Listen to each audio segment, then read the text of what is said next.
My brother went all in on a fancy new car, then asked me to pay his bills. I refused, and my family told me to do as he said or be cut off. So I blocked everyone and let his life choice collapse on its own. The Dodge Challenger was parked in Mom's driveway like a trophy. Bright red shiny, new car smell probably still strong inside. The kind of car that screams, "Look at me," to everyone within a 3-block radius. Tyler was standing next to it when I pulled up for Sunday dinner, arms crossed, grinning, waiting for someone to notice. I parked my Honda Civic next to it. 10 years old, paid off, reliable, boring. The contrast wasn't lost on either of us. "Jake," Tyler called out as I got out of my car. "Check it out. Finally got something nice for myself." I walked over, looked at the car, looked at my brother. 28 years old, part-time barista, between real jobs for the last 3 years, living in a studio apartment Mom helped him pay for, and now driving a brand new Dodge Challenger. "It's nice," I said. "Nice. Bro, it's a beast. V6 engine premium sound system. Got it fully loaded." "How much?" $42,000. He said it like it was nothing.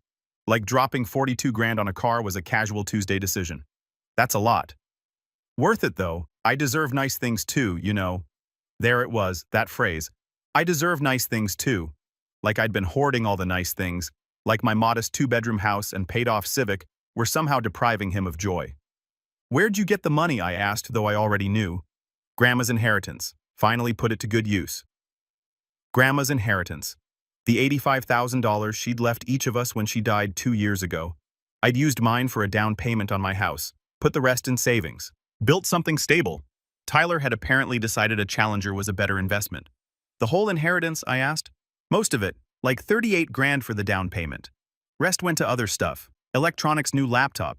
Took a trip to Miami, you know, living life." Living life. He'd burned through $85,000 in 2 years, and his biggest purchase was a car he couldn't afford to maintain.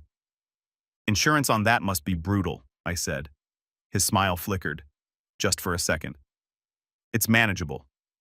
I didn't push. Not yet. This was Sunday dinner. Mom would have my head if I started something in the driveway. We went inside. Mom was in the kitchen. Dad was in his usual spot on the couch watching the game. The house smelled like pot roast and Mom's vanilla candles. Normal, familiar, safe. "Jake?" Mom came over, hugged me. "Did you see Tyler's car? Isn't it gorgeous?" "It's very red," I said. "He worked so hard for it, saved up everything." Saved. Sure. If by saved, she meant spent his entire inheritance in one impulse purchase. But I didn't say that. I just smiled, nodded, kept the peace. Dinner was fine. Pot roast was good. Mom asked about my job. Dad grunted approval when I mentioned my latest project at work. Tyler talked about his car for 20 minutes straight. Horsepower 0 to 60 sound system. How everyone at the coffee shop was jealous. I ate, listened, said nothing. After dinner, Tyler pulled me aside. "Hey, can we talk outside?" I followed him to the back porch. He pulled out his phone, started scrolling. "So insurance on the Challenger is kind of expensive," he said, not looking at me. "Here it comes." "How expensive?" $280 a month. I did the math. 280 times 12, 3,600 a year just for insurance. On a car he dropped 42 grand on. "That's pretty standard for a sports car," I said. "Yeah, but I'm a little tight right now. Was wondering if you could cover it for a few months, just until I get that promotion at work." I stared at him. "What promotion?" "The manager position. They're opening a new location. I'm basically guaranteed the spot." Tyler had been basically guaranteed about 8 different positions over the last 3 years. None of them had materialized. "Tyler, I'm not paying your car insurance. It's just a few months. You bought a $42,000 car you can't afford to insure. That's not my problem." His face tightened. That familiar look, the one he got whenever someone said no to him.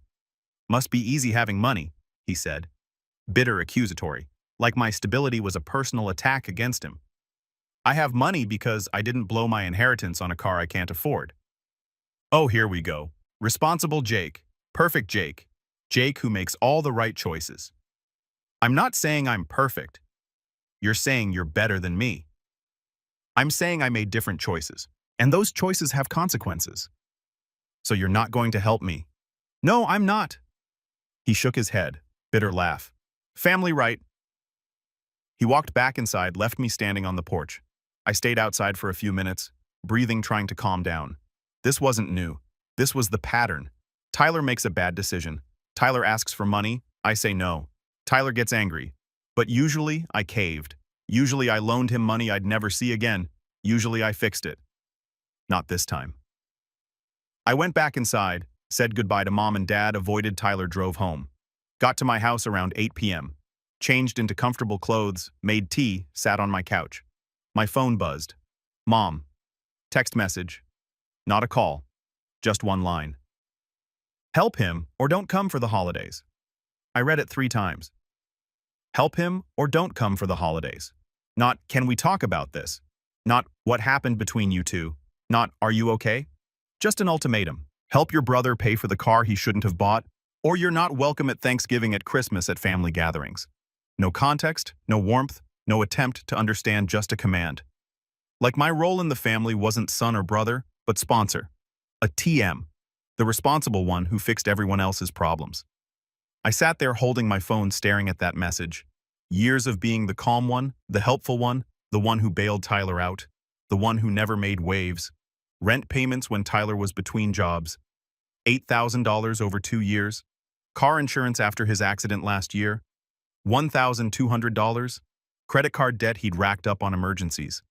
$3,500. Random loans that were never paid back. Another $2,000. $15,000. I'd given Tyler $15,000 over the years. And that didn't count the emotional labor. The stress. The resentment I swallowed. And now Mom was threatening to exclude me from holidays because I wouldn't add another $840 to that total. I looked at my phone. At Mom's text, at the family group chat icon, at Tyler's contact, at Dad's name in my phone, even though he never texted, never called, just silently agreed with whatever Mom decided. Years of guilt trips disguised as family tradition. Years of being expected to sacrifice my peace for Tyler's comfort. Years of being the responsible one while Tyler got endless chances and 0 consequences. Something in me snapped. Not loud, not dramatic, just quiet clarity.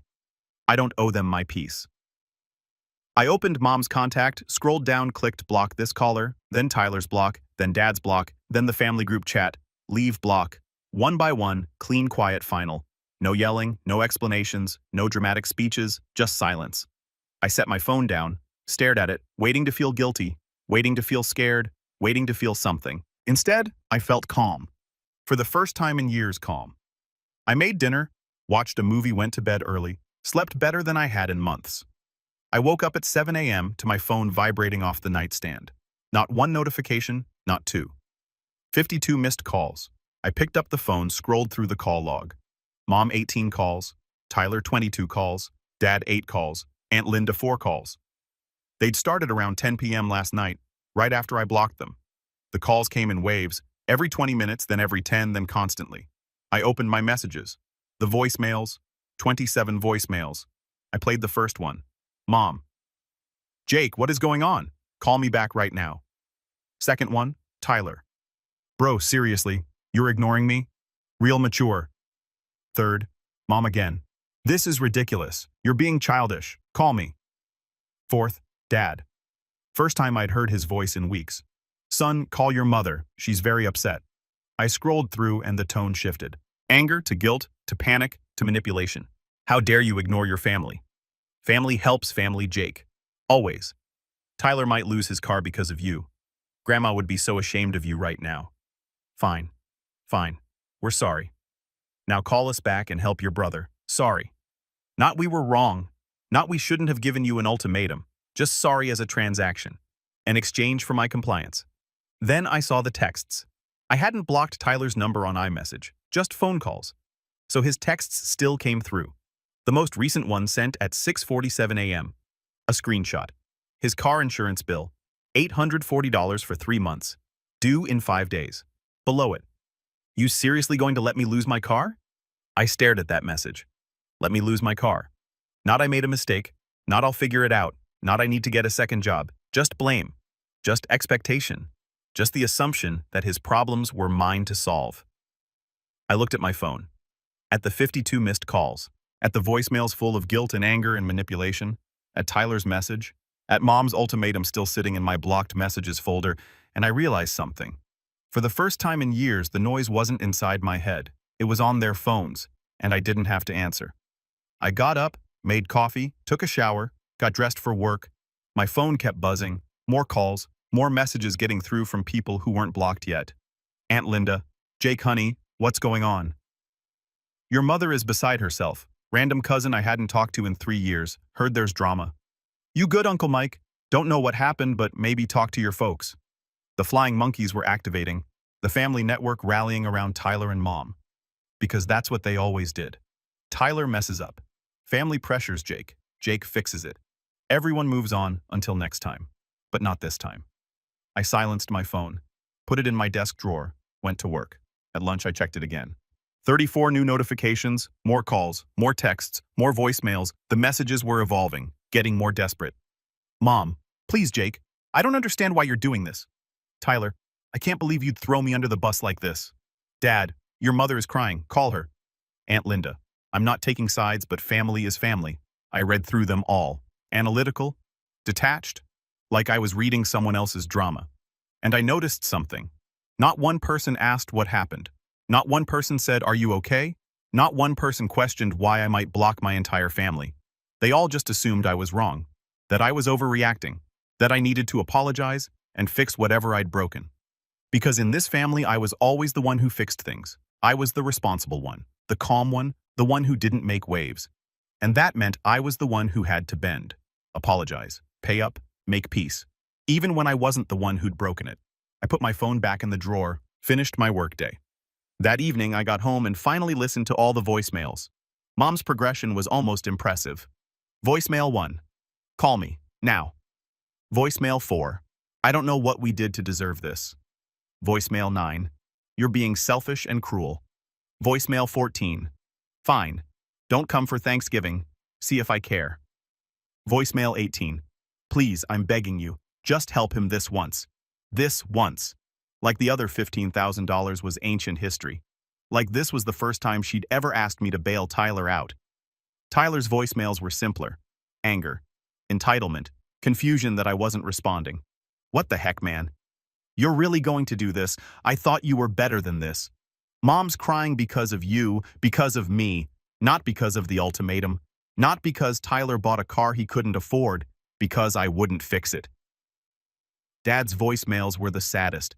Just tired sighs. Son, please call your mother. This is getting out of hand. Like he knew, like he saw the pattern. But he'd never speak up, never take my side, never tell Mom that maybe, just maybe, Tyler needed to face consequences. I deleted all the voicemails, one by one. Then I sat on my couch, in my quiet house, with my silent phone, and I felt nothing, not guilt, not anger, not fear, just peace. They'd given me an ultimatum. Help him or don't come for the holidays. I'd chosen. And for the first time in my life, I'd chosen myself, even if it meant losing everyone else. My phone buzzed one more time. A text from a number I didn't recognize. I opened it. Hey Jake, it's Aunt Linda. Using my work phone since you blocked me. I'm not mad. I get it. Call me if you want to talk. No pressure. I stared at that message for a long time. One person, out of the entire family. One person who'd said I get it. I didn't respond, not yet, but I saved the number, just in case. The rest of the evening was quiet. No more calls, no more texts. Maybe they'd given up. Or maybe they were regrouping, planning the next wave of guilt. Either way, it didn't matter. The boundary was set, the line was drawn, and I was finally on my own side. Week 1 was relentless. The calls didn't stop. They adapted. When they realized I'd blocked the main numbers, they tried different approaches. Mom called from Dad's phone. Blocked.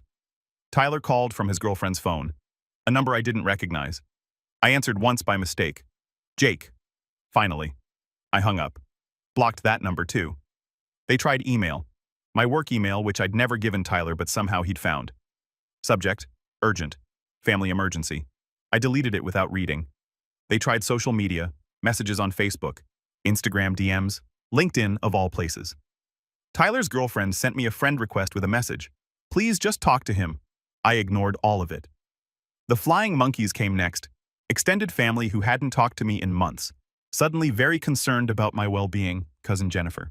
Hey stranger, heard things are tense, want to grab coffee and chat.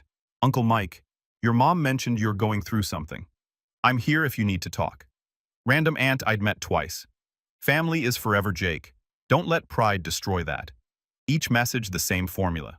Concern, understanding, then the pivot. Maybe just hear them out. I responded to none of them. On day 3, Aunt Linda called. From her personal cell this time, not the work phone. I stared at her name on the screen, debating. She'd been the only one who'd said I get it, the only one who hadn't immediately sided with Tyler and Mom. I answered. Don't hang up, she said immediately. I'm not calling to guilt you, I promise. Okay. I just wanted you to know. I told your mother she was wrong. About the ultimatum. About expecting you to fix Tyler's mess. She didn't take it well. I'm guessing not. She said I don't understand. That Tyler needs help. That family helps family. Linda sighed. I told her family also doesn't threaten to exclude people for having boundaries. We're not speaking right now. I sat down. You didn't have to do that. Yes, I did. I've watched her enable Tyler for years. Watched you bail him out over and over. Someone needed to say it. How's Tyler doing panicking? The insurance is due in 2 days. He can't pay it. He's trying to sell the car, but he owes more than it's worth. Upside down by about $8 grand. Of course he was. He'd probably taken a terrible loan with a high interest rate. Signed whatever papers they put in front of him because he wanted the car now. That's not my problem, I said. I know. And I'm not asking you to make it your problem. I'm just keeping you informed in case you were wondering. Thanks. Also, your mom is planning a family intervention this Sunday. She's invited everyone. Uncle Mike, Aunt Carol, the cousins. She's going to try to pressure you in person. I'm not going. I know. I just wanted you to be prepared in case they show up at your house. Smart. Mom would absolutely do that. Show up with the whole family. Use social pressure. Make me the villain in front of everyone. I appreciate the warning. Jake. Linda's voice softened. I'm proud of you, for the boundary. I know it's hard. I had to swallow before I could respond. Thank you. After we hung up, I sat with that for a while. One person. One ally. It wasn't much, it was something.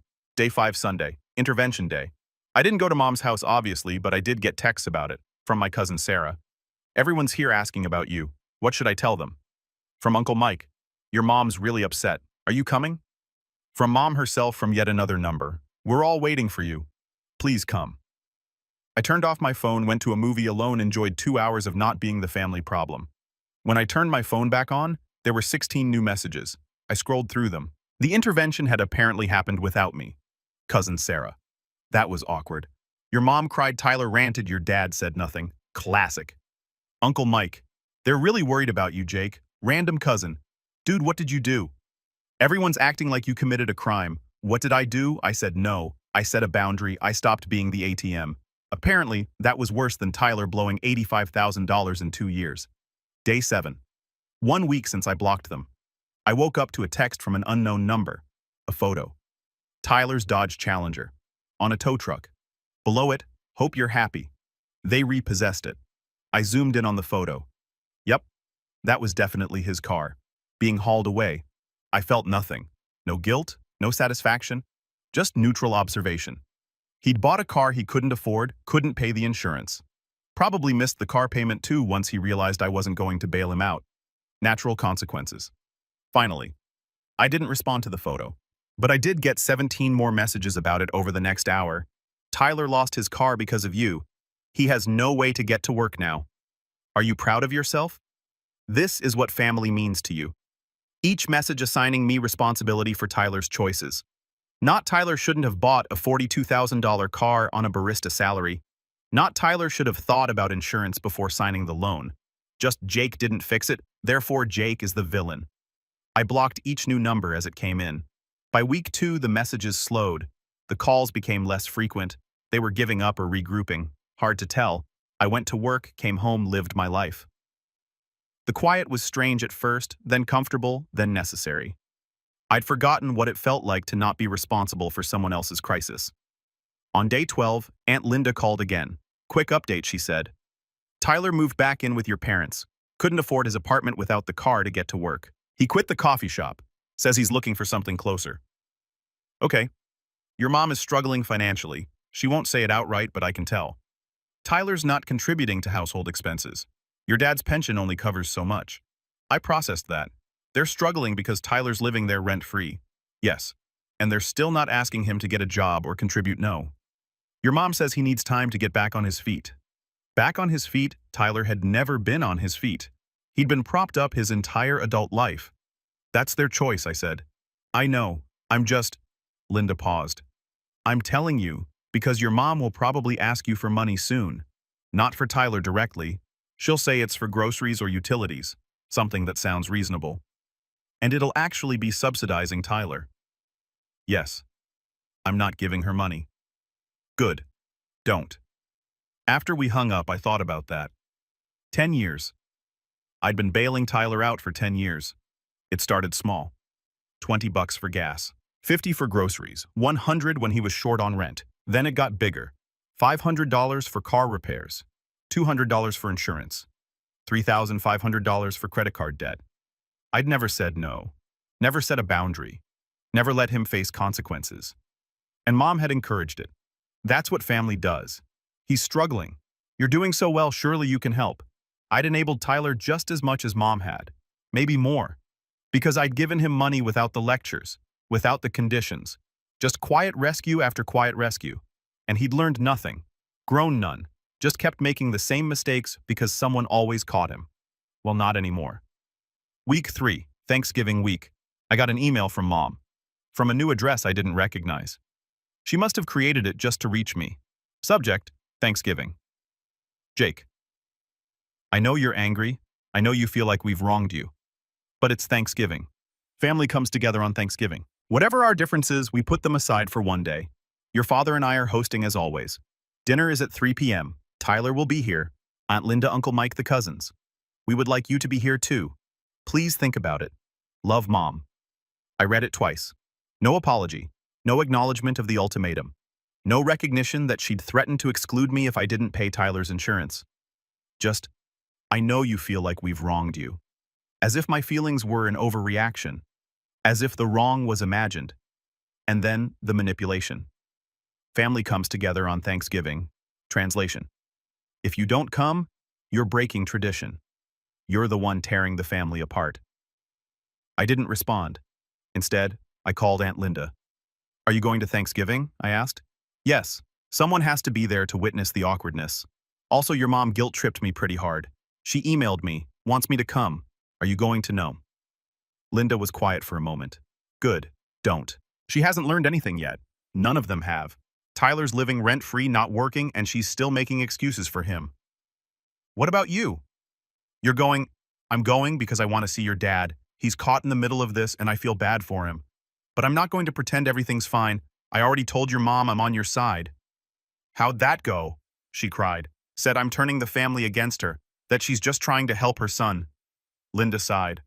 I told her she has 2 sons and she's losing one by prioritizing the other. My throat tightened. Thank you.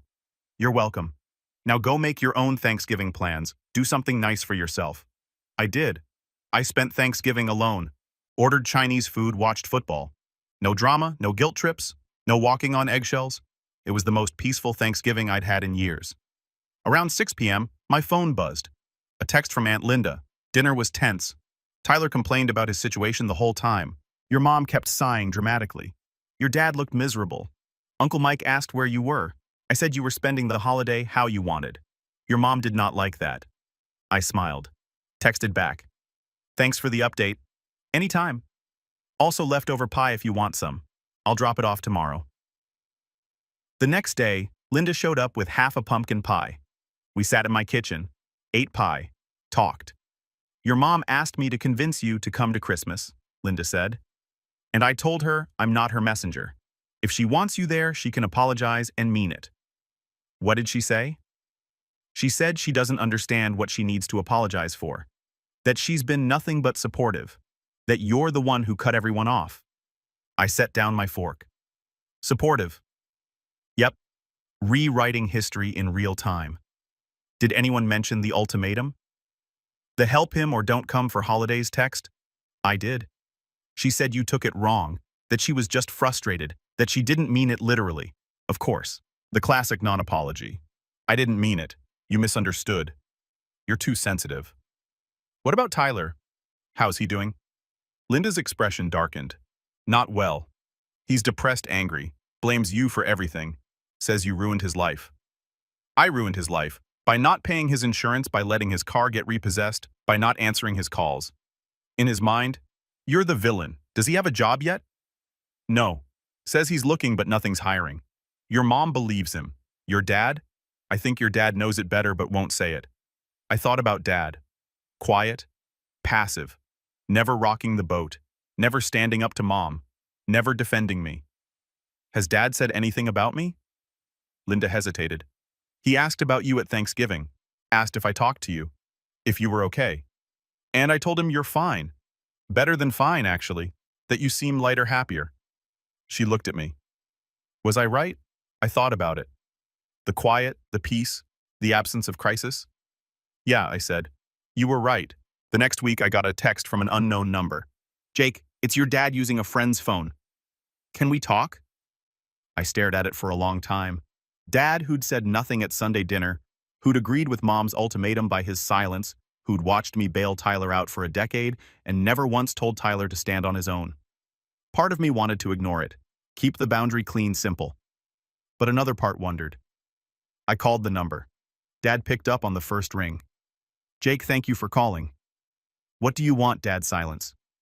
Then I wanted to say, I'm sorry. I waited. I should have said something at dinner when your mom gave you that ultimatum. I should have told her that wasn't fair, that you had every right to say no to Tyler. But you didn't. No, I didn't.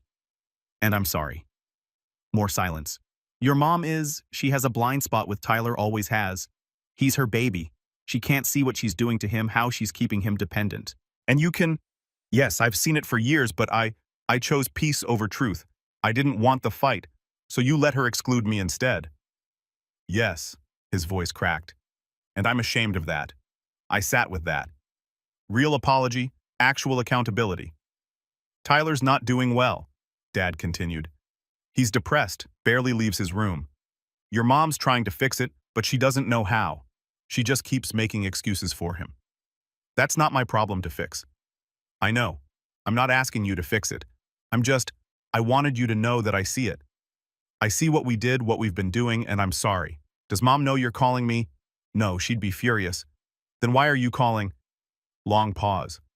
Because I miss my son, and I'm tired of choosing your mother's feelings over yours. Something in my chest loosened just slightly. I'm not ready to come back yet, I said. Maybe not ever. I don't know. I understand. But maybe we can talk sometimes like this. I'd like that. After we hung up, I sat in my quiet house. One apology, real, honest, from the person I least expected it from. It didn't fix everything. Didn't undo the years of being second best. Didn't erase the ultimatum. But it was something. A small crack in the wall I'd built. Not enough to tear it down, but enough to let a little light through. December hit like a cold wind. Christmas decorations went up everywhere. Lights, trees, that particular brand of forced cheer that made everything feel performative. I decorated my house, small tree, simple lights. No pressure to impress anyone. Dad called twice more. Short conversations, surface stuff. How was work? How was I doing? Never pushing, never asking me to come back. I appreciated that. The space, the lack of agenda. On December 10th, I got an email from Mom. Another new address. Subject, Christmas Eve. Jake. Christmas Eve dinner is our family tradition. It's been our tradition for 32 years. Your father and I are hosting as we always do. I'm asking you to please put aside whatever anger you're holding and come home. One night for Christmas Eve. Tyler will be here. He's going through a very difficult time and it would mean a lot to him to see you. I know you feel we've wronged you somehow, but families forgive. Families move forward. That's what Christmas is about. Dinner is at 6 p.m. Please come. Mom, I read it 3 times. Whatever anger you're holding, like it was irrational, unjustified. You feel we've wronged you somehow. There was that word again. Feel like it was perception, not reality. It would mean a lot to Tyler, not to her, not to Dad, to Tyler, who'd called me selfish for not paying his bills. I deleted the email. An hour later, Aunt Linda texted, "Got the Christmas email from your mom. Don't go if you're not ready. She's trying to use tradition as leverage." I texted back, "Not going." "Good. I'll bring you leftovers again." The next week, the emails escalated. Mom sent 3 more, each one more desperate. "Christmas won't be the same without you. Your father really wants you there. Tyler asked about you. He misses you. Tyler misses me. Tyler, who'd sent me a photo of his repossessed car with hope you're happy. Tyler, who'd spent the last month blaming me for his choices. Sure, he missed me. He missed my wallet." On December 18th, Dad called. "Your mom's really struggling," he said quietly, "with money, with Tyler, with everything. I'm sorry to hear that. She's too proud to ask, but we're having trouble making ends meet. Tyler's not contributing. He's not even looking for work anymore, just stays in his room. Your mom keeps saying he's depressed, that he needs time, but it's been 2 months." "Yes." Silence on the line. "Are you asking me for money?" I asked. "No, God, no. I'm telling you what's happening so you know." "Why?" "Because you're my son, and I don't want you to feel guilty if things get worse and you didn't know." I processed that. "You're giving me permission to not feel guilty." "Yes. Thank you." After we hung up, I thought about that conversation for a long time. Dad was trying in his own quiet way, giving me information without obligation, acknowledging my boundary while staying connected. It was more than Mom had done in 2 months. On December 22nd, Tyler texted me from a new number. I didn't recognize it until I opened the message. "Jake, it's Tyler. I know you blocked me. I'm using Mom's new phone. I need to talk to you. Please. Just 5 minutes. I'm sorry about everything. About the car, about asking you for money, about how I reacted. Can we please just talk?" I stared at that message. Sorry about everything. Vague, non-specific, the kind of apology that doesn't actually acknowledge what was wrong. Sorry about asking you for money, but not sorry about expecting me to always bail him out. Not sorry about the entitlement. Not sorry about must be easy having money. Just sorry things didn't work out the way he wanted. I didn't respond. An hour later, another text. "Please, Jake. I'm really struggling. I lost my car. I can't find work. I'm living with Mom and Dad at 28 years old. I feel like a failure. I just want to talk. Brother to brother. Brother to brother." I looked at that phrase. When had we ever been brother to brother? When had Tyler ever treated me like an equal instead of a resource? I typed a response. Deleted it. Typed again. Finally settled on, "I'm not ready to talk yet." Sent it. 3 dots appeared immediately, then disappeared, then appeared again. "When will you be ready? I don't know." No response after that. Christmas Eve came. I spent it alone, made a nice dinner, watched classic movies, drank good wine. My phone was silent. No calls, no texts, no last-minute guilt trips. They'd apparently given up on getting me there. At 8 p.m., Aunt Linda called.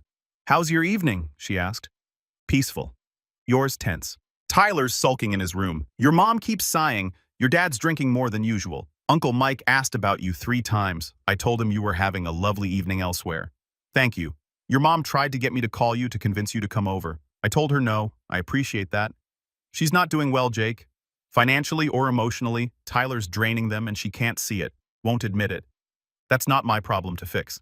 "I know. I'm just keeping you informed." Linda paused. "Your dad seems lighter when he talks about you. Did you two work things out?" "We talk sometimes on the phone. Nothing deep. But it's something." "Good. He needs that. Needs to know at least one son has their life together." After we hung up, I thought about that. At least one son has their life together. That's what it came down to, wasn't it? I'd built stability. Tyler had built nothing. I'd invested my inheritance. Tyler had spent his. I'd set boundaries. Tyler had relied on other people to set them for him. And now we were living the consequences of those choices. Me in my quiet house. Him in his childhood bedroom at 28. The week between Christmas and New Year's was strange. Liminal. The world on pause. I worked half days, took long walks, read books I'd been meaning to get to. No family drama, no crisis, no emergency that needed my immediate attention. It felt normal, healthy. On December 28th, I got a call from an unknown number. I answered. "Hello, Jake, it's Sarah, Tyler's girlfriend. I hadn't heard from her since the friend request I'd ignored." "Hi, Sarah. I'm sorry to call. I know you're not talking to Tyler, but I needed to reach you." "Why?" "Because I'm leaving him." I sat down. Okay, I can't do this anymore. He's not trying, not looking for work, not taking responsibility. He just sits in his room playing video games and complaining about how unfair his life is. I'm sorry. I tried to help him for months, but he doesn't want help. He wants rescue, and I can't be that person anymore. I knew that feeling intimately. What does this have to do with me? I asked. He's going to spiral when I leave. He's going to call you. Probably blame you for this too. Let me guess. If I'd paid his insurance, he'd still have the car. If he still had the car, he could work. If he could work, he'd be stable. If he was stable, you wouldn't be leaving. Exactly. He's already building that narrative. It's not true. I know. I'm leaving because he won't grow up, not because of his car, not because of you, because of him. Does he know you're leaving? I'm telling him tomorrow. I wanted to warn you first in case he tries to contact you. Thank you. Jake. Sarah's voice softened. You did the right thing. Setting boundaries, not enabling him. He needed that even if he can't see it yet. After we hung up, I prepared, blocked 3 more numbers preemptively, made sure my privacy settings were locked down on social media, warned Aunt Linda that Tyler might reach out to her looking for ways to contact me. Sure enough, 2 days later, the messages started. From numbers I didn't recognize. From email addresses clearly created just to reach me. Sarah left me. She left me. And it's your fault. If you'd just helped me with the insurance, none of this would have happened. You ruined my life, my car, my relationship, everything. I hope you're happy. You destroyed your own brother. I read through them, clinical detached. Tyler had learned nothing, grown none. He'd just found new ways to make his problems someone else's fault. I didn't respond to any of them. Instead, I called Dad. Sarah left Tyler, I said. I know. He's devastated. Your mother is beside herself. Is he blaming me? Yes. Says if you'd helped him keep his car, Sarah wouldn't have left. That's not why she left. I know. She told us before she left. Sat us down and explained that Tyler isn't trying, that he's given up, that she can't watch himself destruct. How'd Mom take that? Dad sighed. She said Sarah didn't understand that Tyler's going through something, that people are too hard on him. And I think Sarah was right. And I think we're the reason Tyler's like this. We never let him fail. We caught him every time. And now he doesn't know how to stand on his own. That was the most honest thing Dad had said in months. It's not too late, I said, to let him face reality. Your mother won't do it. She's already talking about helping him get another car, co-signing a loan. Dad, he can't afford a car. He doesn't have a job. I know, but she won't hear it. Says he needs reliable transportation to find work. The same circular logic. Can't work without a car. Can't afford a car without work. So Mom will provide the car and Tyler will stay dependent. Are you going to let her do it? I asked. Long silence. I don't know how to stop her. Tell her no. She won't listen to me. Then let her co-sign a loan. Don't put your name on it. Protect yourself. That would cause a massive fight. Yes, it would. But letting her drag you both into financial ruin for Tyler's sake isn't love, Dad. It's enabling. After I hung up, I wondered if he'd actually do it. Stand up to Mom. Draw a line. Probably not. Dad was a peacekeeper, had been his whole life. Easier to go along than to fight. But at least I'd said it. Put the truth out there. What he did with it was up to him. New Year's Eve came, the last day of the year. I spent it the same way I'd spent the holidays, alone, content, at peace. At midnight, I got a text from Aunt Linda. Happy New Year. Proud of you for holding your boundary. Here's to a year of choosing yourself. I smiled. Texted back, Happy New Year. Thank you for everything. At 12:15, I got a text from How you're doing, if you're happy, if you ever mention her. Linda sipped her coffee. I tell her you're doing great, that you seem lighter, happier. She doesn't like hearing that, because it means I'm fine without them. Exactly. She expected you to fall apart to come crawling back. When you didn't, it challenged everything she believed about family. What does she believe about family? That it's unconditional, that you stick together no matter what. That forgiveness is mandatory.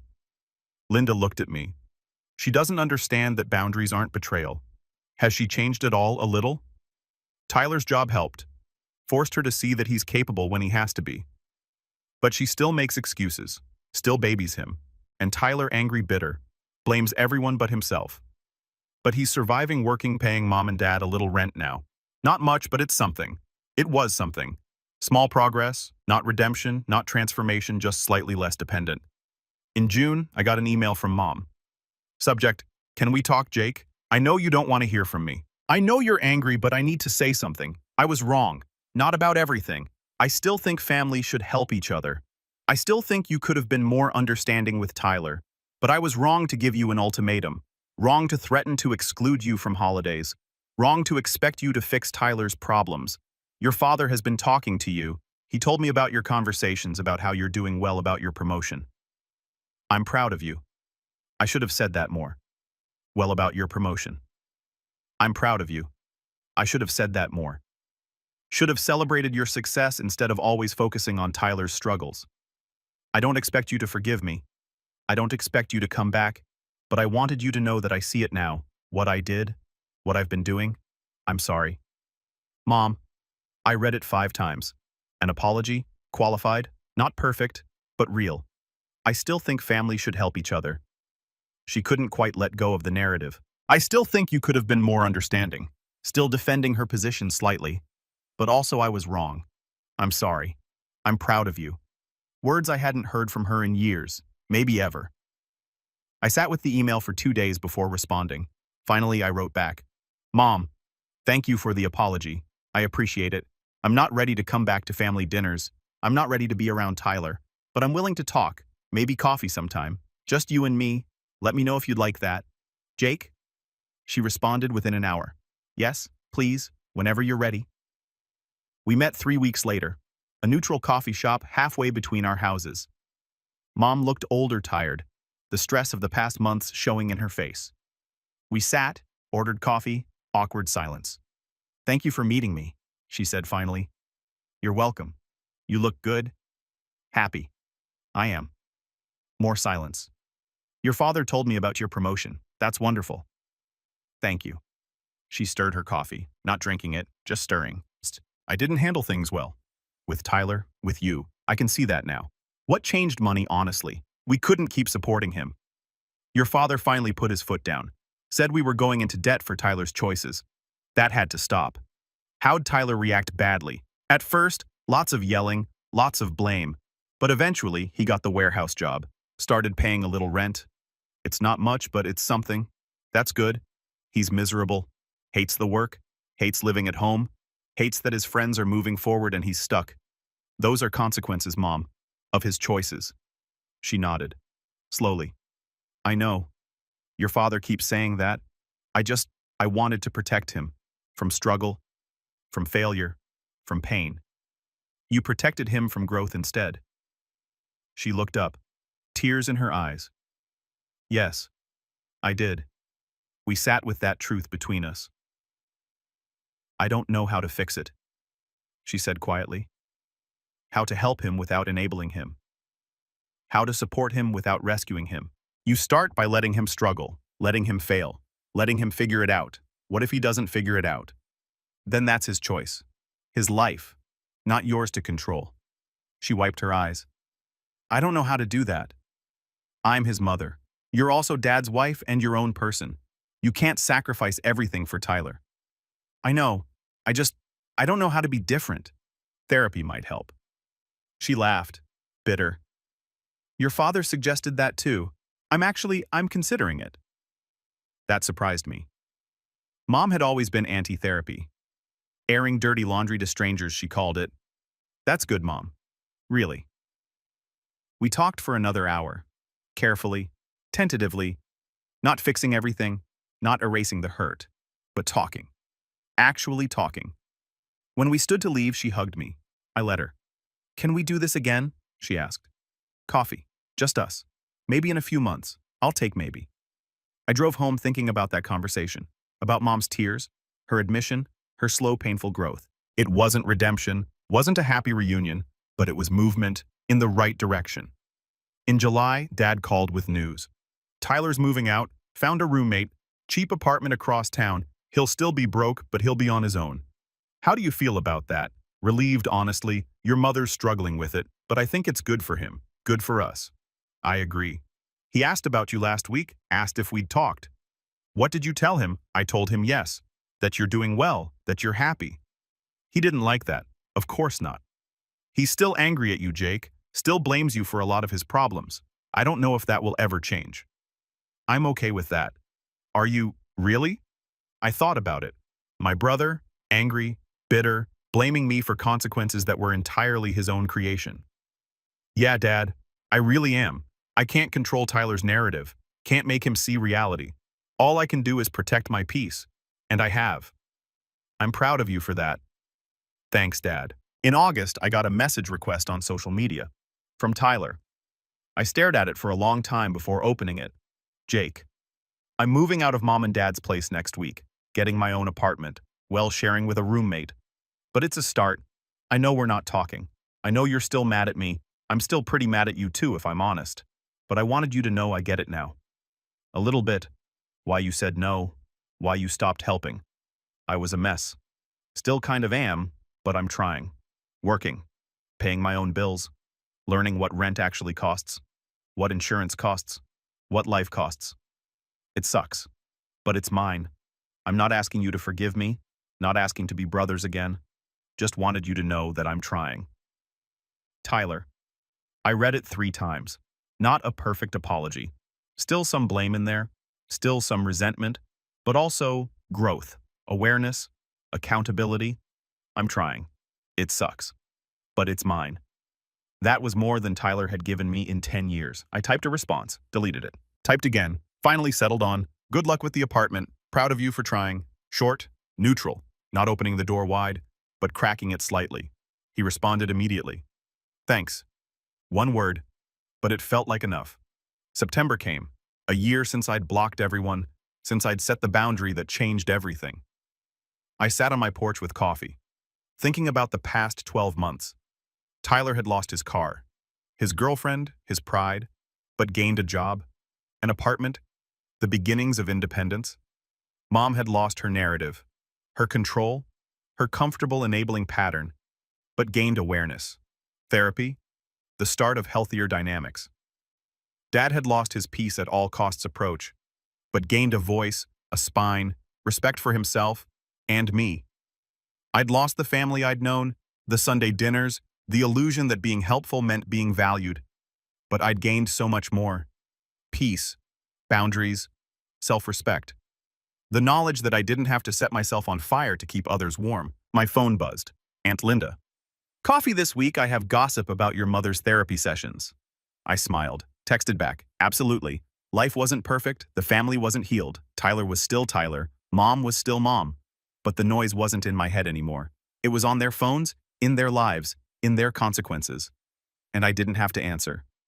I took a sip of coffee, watched the morning sun hit the trees just right, thought about the person I'd been a year ago, constantly available, constantly giving, constantly depleted, and the person I was now. Boundaries, selective, whole. Some people call it selfish, cutting off family, refusing to help. I called it survival. I'd given them 10 years of bailouts. They'd given me an ultimatum. I chose peace, and in that choice, I'd found something I didn't know I'd lost, myself. The phone buzzed again. Dad. Dinner next week? Just us, my treat. I smiled, texted back. Yeah, I'd like that. Not going back to the old family. Not pretending nothing happened. But building something new, smaller, healthier, mine. One careful relationship at a time. That felt like enough. Actually, it felt like everything.